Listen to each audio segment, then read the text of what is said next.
The road ends without warning. Gravel gives way to dirt. Dirt gives way to nothing at all. At the edge of the clearing sits a Ford Territory, parked neatly, straight.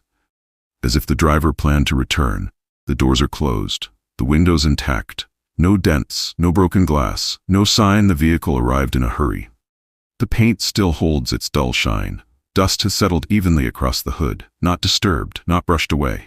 The tires rest deep in the earth, not spinning, not stuck, just stopped.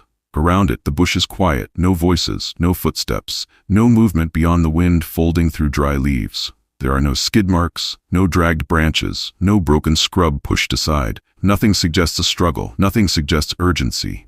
The keys are not visible, neither is the person who drove here. The engine is cold, the air is still, time feels suspended. It looks like a place someone left for a moment and never came back.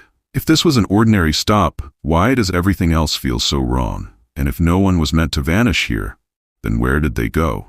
The vehicle belonged to a woman named Trisha Graff. It was found near a place known as Blue Dam. On its own, neither detail seems unusual. A name, a location, a car left behind. But investigators did not treat this scene as routine. From the beginning, it resisted classification. Not a crash, not a breakdown, not an obvious crime scene. There was no clear reason for the car to be there, and no clear reason for its owner to be gone. Cases like this usually follow patterns: a mechanical failure, a wrong turn, a medical emergency, a confrontation. This one did not. The more closely the scene was examined, the less it aligned with what experience suggested should have happened. The evidence did not point forward, it did not point backward, it simply stayed still. Investigators would later describe the situation as highly unusual, not because of what was found, but because of what wasn't. And every explanation that seemed obvious at first glance only created a new question that didn't belong there. Blue Dam is not on the way to anything. You do not pass it by chance. You do not stumble across it while going somewhere else. Reaching it requires intention. The roads narrow as you approach, signage thins out. The surface shifts from maintained gravel to uneven ground. There are no landmarks guiding you in, no traffic moving through, no reason to continue unless you already know where you're going. Most people who visit the area are familiar with it. Locals, regulars, people who understand how isolated it is and plan accordingly. It is not a place drivers end up after making a wrong turn. Turning around is easier long before you get there. The area offers no services. No shops, no nearby houses, large stretches without reliable phone signal. If something goes wrong, help does not arrive quickly.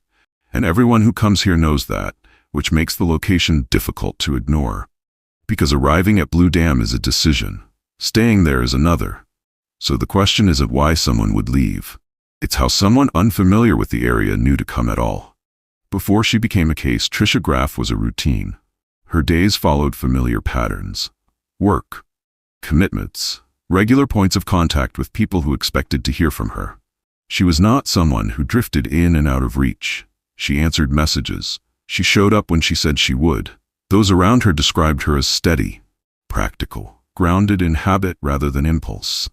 There was no pattern of impulsive travel, no history of disappearing for long stretches, no tendency to break routine without explanation. Her life left traces because it repeated itself. Predictability wasn't a weakness. It was how her days worked. When people didn't hear from her, it stood out immediately. Not because something dramatic had happened, but because silence was not normal for her. Nothing in her behavior suggested she was preparing to step away from her life. Nothing suggested she intended to become unreachable. And yet that is exactly what happened. The day began like any other. Trisha followed her usual routine. Nothing out of sequence, nothing unfinished. She went about her morning normally. Handled responsibilities, communicated as expected. There were no sudden changes in behavior, no canceled plans, no messages that suggested urgency or concern. She was seen by people who knew her, spoken to in ordinary conversation. Nothing about those interactions stood out afterward. She did not give away possessions, did not make final arrangements, did not signal that she was about to disappear. As the day progressed, her actions remained consistent with her patterns, predictable, accounted for. Then there is a final, confirmed moment, a last sighting, a last point of contact. After that, Nothing. The Ford Territory was found alone near Blue Dam, not hidden, not abandoned in a rush. It was parked off the roadway, positioned neatly as if the driver had taken a moment to choose the spot.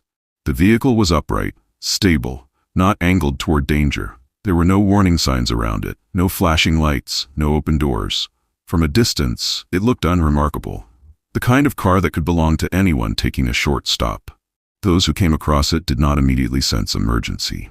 There was no visible damage, no broken glass scattered nearby.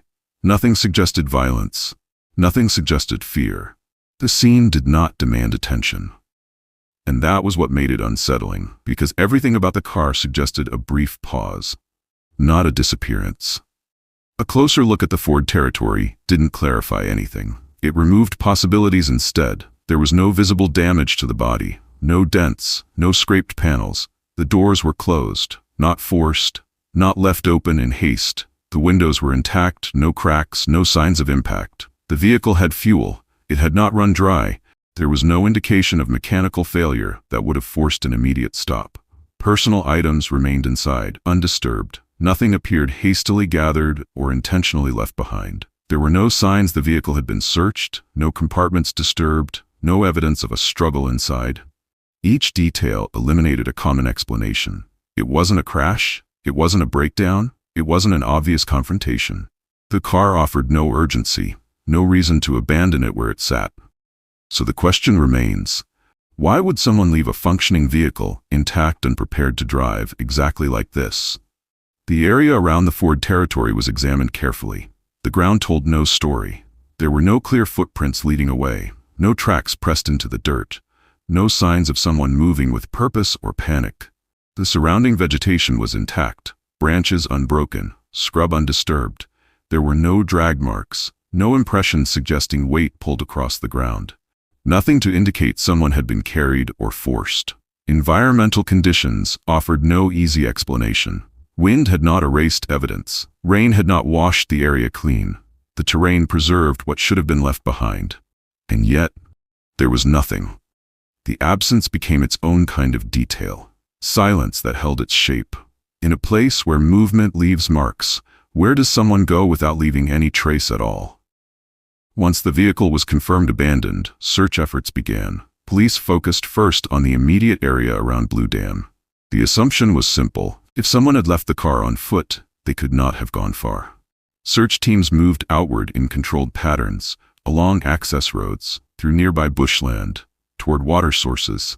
These were the places investigators expected to find answers. Footprints, personal belongings, a sign of direction. Nothing appeared. The search widened. More ground was covered. The logic remained the same. People leave traces, but the area around the vehicle remained unchanged. No new evidence surfaced. No indication of where to look next. Despite the time spent and the terrain examined, the most basic questions stayed unanswered. The car had been found. The person had not. Several explanations have been considered. None fit cleanly. For an accident to explain the disappearance, Tricia would have had to leave the vehicle and encounter danger nearby. That danger would have had to leave no marks, no trail, no evidence of direction. For this to work, the landscape would have had to conceal everything. For a medical emergency, the same conditions apply. A sudden event, immediate incapacitation, and somehow no trace of where she went or fell. For outside involvement to explain the scene, it would require precision. A confrontation without struggle. Removal without disturbance. No evidence left inside the vehicle or around it.